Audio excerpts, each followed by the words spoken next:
I'll give a very brief history about what this is, because the story, you can find the story online of, you know, the general in the war, and he fucking saved these people's lives, and he retired and started distilling whiskey, and now the brand, I mean, that's not the story of this, but I'm just saying that's like the kind of stories you see about bourbon a lot. I want to give you a different perspective on it. So to me, Blanton's is, if you had all the diamonds that are actually in existence that you can touch and move around and make fucking rings with and whatnot, if you flooded all those into the market, the price of diamonds would go down, right? So what they do is they let diamonds trickle slowly into the market to be bought and sold, to create this kind of scarcity, this kind of like almost false scarcity to keep a higher demand, right?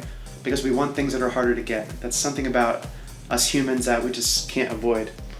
So these guys did that, right? So 5 or 6 years ago, you could find Blanton's pretty regularly, and it's a good product. I mean, it changes a little bit from every batch, right? In theory, because these are single barrels, so it changes, right? So you can always find like all the information of where the barrel was, and you know, all this info if you'd like to learn about that.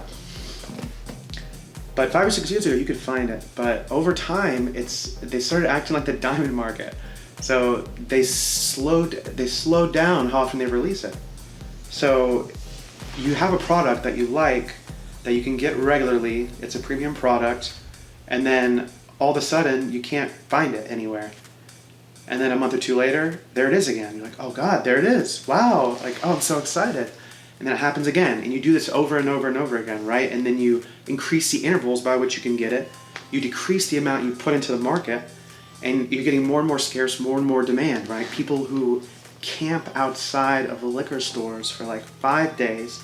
I know guys who have done this, and I cheers them because it's pretty cool, but that's the kind of demand that can be created when you use this kind of marketing trick, right? This diamond market tactics. All that being said, this is the newest batch of Blanton's. It just came out. We got some at Liquor Express and the open bottle, and I wanted to taste it. I somehow have never done an episode on this. You know, whatever though. Just a close-up of the bottle. Kind of looks like my head. Yeah, single barrel bourbon. This is the newest batch apparently. This is 93 proof.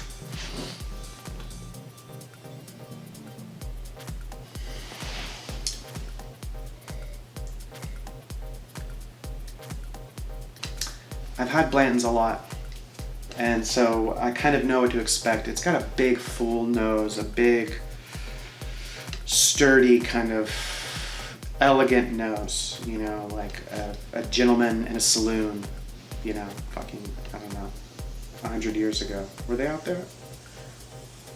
Yeah, I don't know. I think, because last night I was drinking this on a big ice cube, and I hadn't really fucked with it neat. I actually haven't done this batch. No, I have. I have had it neat, but most of the time I've been drinking on the big cube, and I'm remembering now why that is.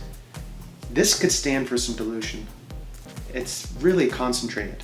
It's very much what it is, to the point that it's more of itself than it really is.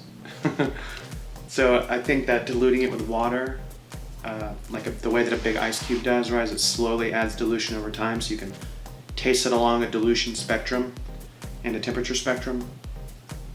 I like this on the big cube. It just needs to be cut a little bit, and I don't mean that in terms of strength, even though it's boozy, but that's not really what I mean by that. It's just too much, you know, too intense of whatever it is, you know, kind of sweet caramel, but boozy spice. Anyway, that's that.